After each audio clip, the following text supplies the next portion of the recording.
Assalamualaikum. Apa kabar semuanya? Alhamdulillah, kita bertemu lagi di Matematika kelas 8. Masuk ke pelajaran ya hari ini. Kita akan membahas bab 6, yaitu tentang teorema Pitagoras. Materi pertama di semester 2, Matematika kelas 8. Nah, matematika itu sebenarnya mudah. Asal kalian memperhatikan apa yang sudah dijelaskan oleh guru kalian dan mau bertanya ketika kalian kurang memahaminya. Langsung aja ya. Kompetensi dasarnya pada pertemuan kali ini, pada bab ini adalah 3.6, yaitu menjelaskan dan membuktikan teorema Pitagoras dan triple Pitagoras. 4.6 menjelaskan masalah yang berkaitan dengan teorema Pitagoras dan triple Pitagoras.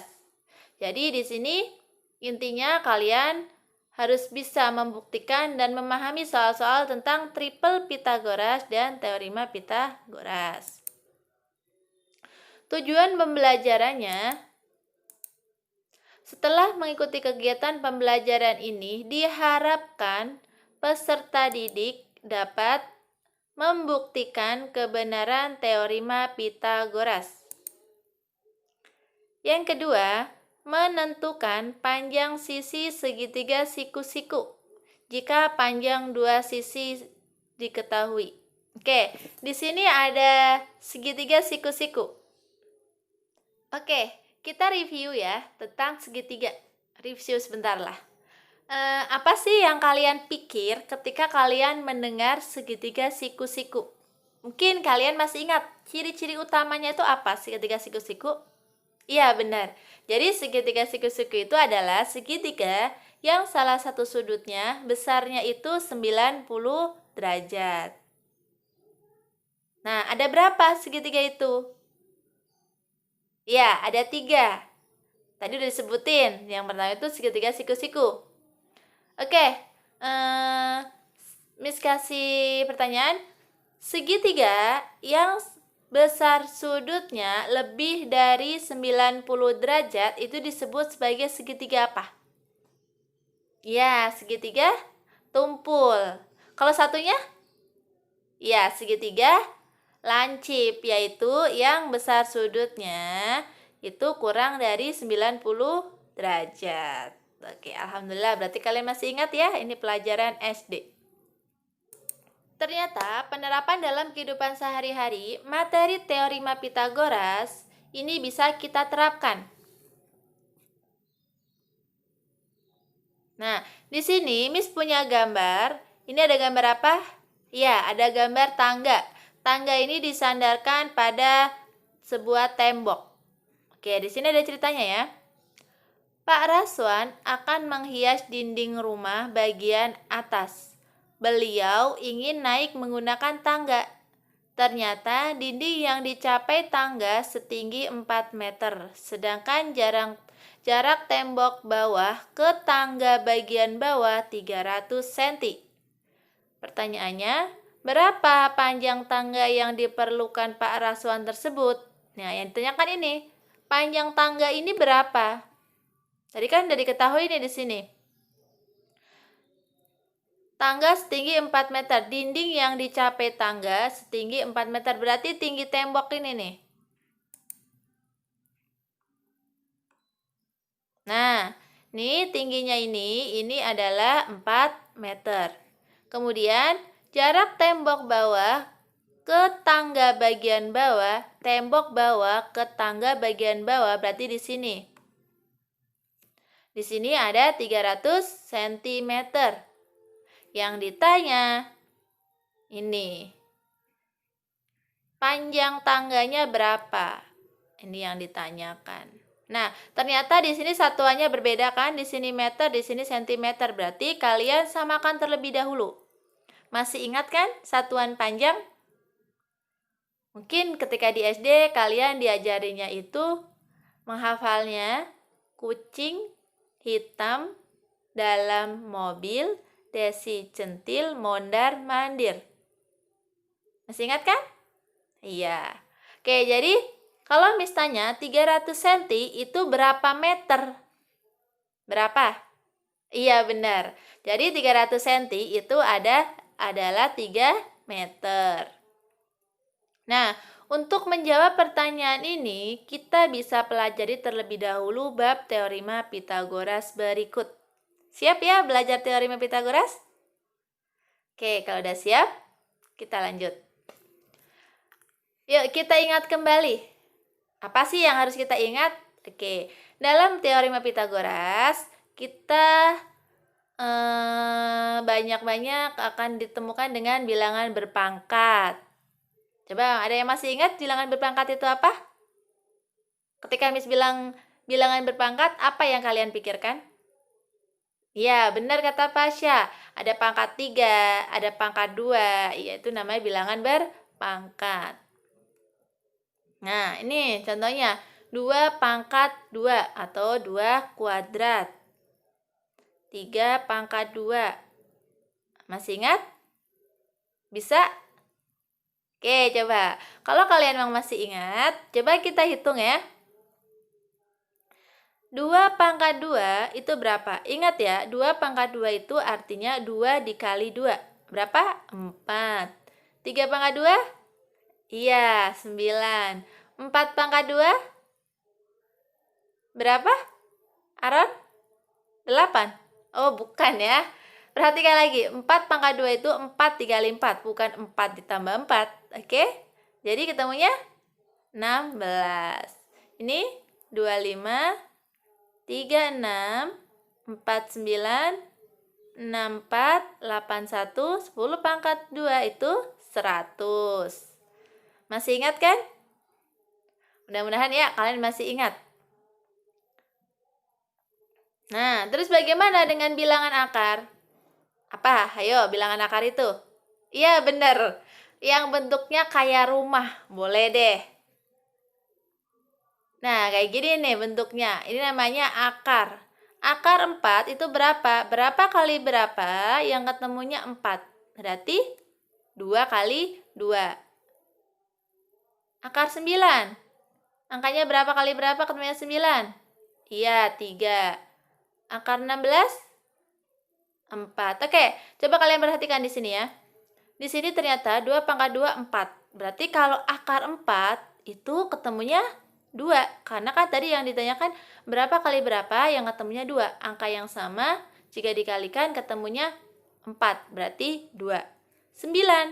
Berapa kali berapa? Oh iya, 3 kali 3. Berarti akar dari 9, 3. Akar dari 16, berapa kali berapa? 4 pangkat 2. Berarti 4 kali 4. Berarti akar 16 itu 4. Kalau akar 25, kalian tinggal lihat sampingnya. Berarti 5. Akar 6, 36, 6. Akar 49 itu 7. Akar 64, 8. Akar 81, 9. Dan akar 100, 10. Coba Miss mau nanya sama Gias. 11 kuadrat itu berapa, Gias?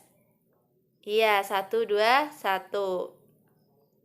Berarti kalau akar dari 1, 2, 1 itu ketemunya berapa? Silakan kalian isi sendiri ya. Kemudian Vino, 12 kuadrat itu berapa? Iya, 1, 4, 4. Berarti kalau akar 1, 4, 4 itu berapa? Kalau 13 kuadrat, Riandra? Iya, 1, 6, 9. Berarti kalau akar dari 1, 6, 9 berapa? Tulis sendiri. 14 kuadrat itu 196. Berarti kalau akar dari 196 berapa? 15 kuadrat 225. Kalau akar dari 225 berapa? Hitung ya. Nah, di sini misalnya bikin sampai 15. Kalian di buku bikin sendiri ya, nyampe 20 kalian hafalkan. Lanjut. Di sini Miss punya gambar segitiga. Biasanya kalau teorema Pitagoras itu kaitannya dengan segitiga siku-siku. Siku-sikunya di mana ini? Ya, siku-sikunya di sini. Berarti di sini besarnya itu 90 derajat. Nah, ini tanda siku-siku ya. Oke, ini untuk membantu kalian. Nah, coba kalian perhatikan di sini. Ini, garis ini berapa satuan? Ini bentuknya persegi ya. Berapa satuan? Ini ada 4 satuan. Di sini 3 dan di sini 5. Di sini ini daerah 1, ini daerah 2 dan ini daerah 3. Nah, ini kan bentuknya persegi ya. Oke, kita cari dulu ya luas setiap persegi ini. Luas daerah 1, luas daerah 2 berarti yang ini, dan luas daerah 3 berarti yang ini. Ini kan bentuknya persegi. Nah, untuk mencari luas persegi, apa rumusnya? Ya, sisi kali sisi. Jadi, di sini ada berapa satuan? Ada 3, berarti 3 dikali 3. Bagaimana kalau luas daerah kedua? Luas daerah 2 ini ada 4 satuan, berarti 4 dikali 4. Kalau luas yang ketiga, ada 5 satuan, berarti 5 dikali 5. 3 dikali 3 berapa? 9. 4 dikali 4 itu 16. Dan 5 kali 5, 25. Kalau kita jumlah, luas daerah 1 dan 2 ini, luas daerah yang kecil dan sedang ini, ketemunya luas daerah yang besar, luas daerah 3. 9 ditambah luas 2 itu 16, sama dengan berapa? 25 kan? Sama kan ketemunya? Iya.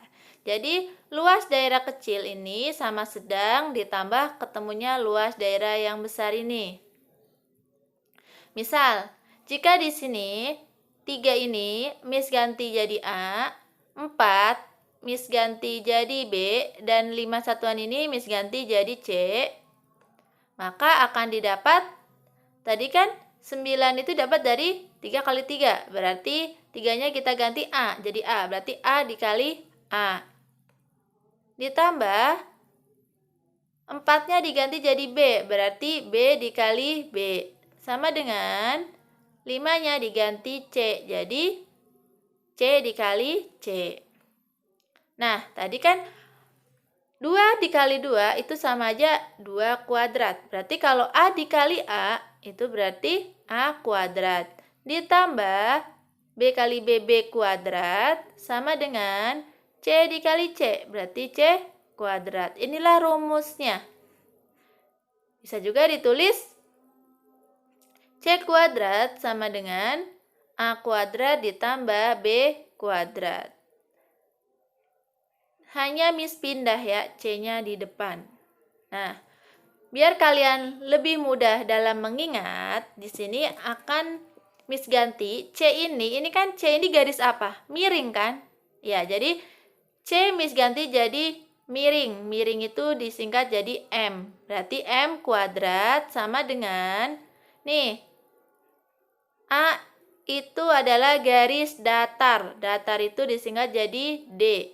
Berarti D kuadrat ditambah 4 ini atau B ini, berarti garis apa ini? Iya, garis tinggi. Berarti disingkat jadi T. Didapatlah sebuah rumus M kuadrat sama dengan miring kuadrat sama dengan datar ditambah tinggi. Oke? Sisi miring ini adalah sisi yang terpanjang. Sisi terpanjang itu jumlah dari datar ditambah miring. Ingat, sisi miring itu di depan sudut 90. Nih, di depan sudut 90. Oke? Nah, biar lebih paham, perhatikan. Teorema Pitagoras. Nah, di sini Miss ada segitiga siku-siku. Siku-siku di sini, ini tanda siku-siku. Di sini ada huruf A, B, C. Nah, A ini adalah apa tadi? Garis apa? Iya, garis datar, sisi datar. Kalau B ini adalah sisi tinggi. Dan C, perhatikan ini. C itu di depan sudut 90, berarti sisi apa? Sisi miring atau biasa disebut sebagai hipotenusa. Jadi kalau nanti di buku kalian disuruh mencari panjang hipotenusanya, berarti sama aja mencari sisi miringnya ya. Oke? Nah, jadi Teorema Pitagoras itu, untuk setiap segitiga siku-siku berlaku kuadrat panjang sisi miring sama dengan jumlah panjang sisi-sisi yang lain. Kuadrat panjang sisi yang miring, ini sisi yang miring, itu didapat dari jumlah sisi-sisi yang lainnya. Sisi yang lainnya kan masih ada 2 sisi nih, sisi datar sama sisi tinggi. Ya udah, berarti sisi miring didapat dari datar kuadrat ditambah tinggi kuadrat. Nah, makanya di sini didapat sebuah rumus M kuadrat miring kuadrat. Masih ingat yang tadi? Miring kuadrat sama dengan datar kuadrat ditambah ini tinggi kuadrat. Kalau yang ditanya datar berarti yang panjang dikurangi yang pendek. Kalau ditanya yang tinggi berarti yang panjang kurangi yang pendek satunya, yaitu datarnya. Berarti datar sama dengan M kuadrat, datar sama dengan M kuadrat dikurangi tinggi kuadrat. Berarti kalau yang ditanya tinggi kuadrat berarti yang panjangnya itu M kuadrat dikurangi datar kuadrat. Nah, jadi jika kalian disuruh mencari rumusnya dari huruf A, B, C, kalian pun nggak bingung kalau kalian sudah paham. Intinya sisi miring itu yang ada di depan sudut 90. Itu sisi yang terpanjang. Sisi yang terpanjang jumlah dari kedua sisi yang lain. Berarti kalau C ini kan sisi miringnya. Berarti C kuadrat sama dengan A kuadrat ditambah B kuadrat. Kalau A kuadrat sisi yang panjang berarti C-nya. C kuadrat dikurangi B kuadrat. Kalau yang ditanya B kuadrat sama dengan C kuadrat dikurangi A kuadrat. Oke? Inilah rumus dari Pitagoras. Kalau kalian sudah paham ini, kalian mau diganti pakai huruf apapun, insya Allah kalian bisa. Ingat ya, sisi miring yang ada di depan sudut 90. Jadi nanti ketika segitiga ini dibolak-balik, kalian pun masih paham. Menentukan panjang sisi segitiga siku-siku jika panjang dua sisi diketahui. Contohnya yang nomor 1. Nilai C dan K pada gambar di bawah ini adalah, kalian suruh mencari berapa nilai C dan K-nya. Nah, di sini ada gambar segitiga. Siku-siku di sini. Sini panjangnya 8 dan tingginya 6. Yang ditanya C-nya berapa? Ini sisi apa? Ingat, sisi di depan sudut 90. Ini kan sudut 90 di sini. Di depannya berarti ini. Sisi apa ini? Iya, benar. Sisi miring. Langsung kalian masukin ke rumus. Miring sama dengan apa? Sisi miring sisi yang terpanjang ya. Sisi miring sama dengan D kuadrat ditambah tinggi kuadrat T kuadrat. Kamu masukin M kuadrat itu kan C yang ditanya kan. Berarti C kuadrat sama dengan D kuadrat datar. Garis datar yang mana? Yang ini. Berarti 8 kuadrat.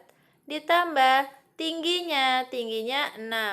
6 kuadrat. C kuadrat sama dengan 8 kuadrat. 8 dikali 8, 64. Ditambah 6 dikali 6, 36. C kuadrat sama dengan 64 ditambah 36 berapa? Iya, 100. Ingat, dia di sini diketahuinya C kuadrat sama dengan 100.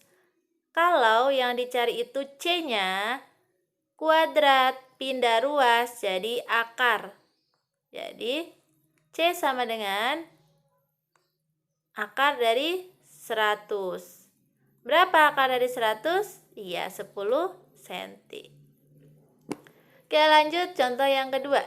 Di sini ada gambar segitiga siku-siku lagi. Siku-sikunya di sini. Diketahui sisi miringnya 13 cm dan datarnya 5 cm. yang ditanya itu K-nya berapa? K ini apa? Iya, sisi tingginya. Tingginya berapa ini? Masukin ke rumus. Tadi rumusnya apa? K atau tinggi. Tinggi kuadrat sama dengan yang panjang kurangi yang pendeknya. Berarti yang panjang kan sisi apa? Sisi miring. Miring kuadrat dikurangi ini sisi datar. Berarti D kuadrat. Tinggi itu berarti K-nya yang ditanyakan. K kuadrat sama dengan miringnya itu 13 dikurangi datarnya berapa? 5 kuadrat. K kuadrat sama dengan 13 dikali 13 tadi berapa? Iya, 169. Dikurangi 5 dikali 5, 25.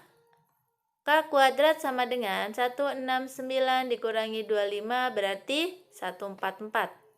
Ingat, kuadrat pindah ruas jadi apa? Iya, jadi akar. Berarti akar 144 berapa? 12 cm. Gampang bukan? Alhamdulillah. Paham ya? Masih ada contoh lagi? Ya, tentunya biar kalian lebih bisa lagi. Tentukan nilai P dan panjang MN. Nah, ternyata ini segitiga siku-sikunya di sini. Diketahui tingginya 9 cm dan miringnya 15 cm.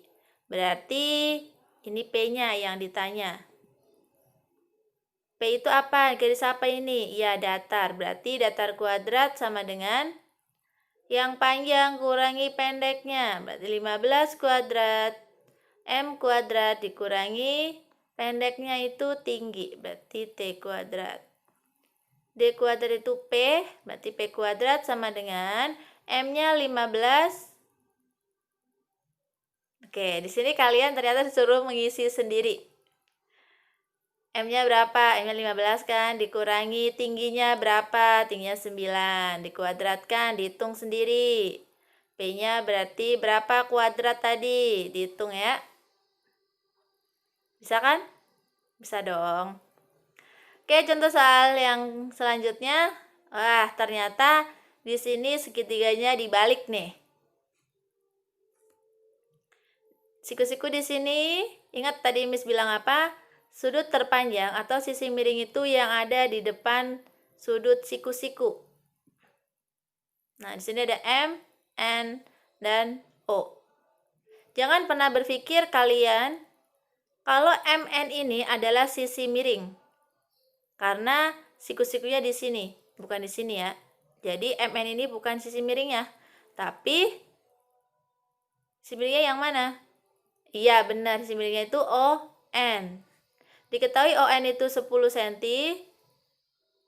OM itu 6 cm, yang ditanya itu MN. Nah, di sini ada keterangannya kan? Sisi terpanjang atau sisi miringnya itu yang ini. Yang ada di depan sudut 90. Nanti tinggal kalian masukin nih, tinggi kuadrat sama dengan miring, yang panjang kurangi yang pendeknya. Miring kuadrat dikurangi datar kuadrat. T kuadrat itu berarti MN-nya yang ditanya. MN kuadrat sama dengan M kuadrat. Miringnya berapa? Ditulis. Dikurangi datarnya berapa? Kalian isi sendiri. Kalian hitung sendiri. Oke? Alhamdulillah materi kita selesai. Mudah-mudahan apa yang sudah Miss jelaskan bisa kalian pahami. Apabila kurang paham, bisa kalian putar kembali video dari Miss. Dan cukupkan. Miss tutup. Wassalamualaikum warahmatullahi wabarakatuh.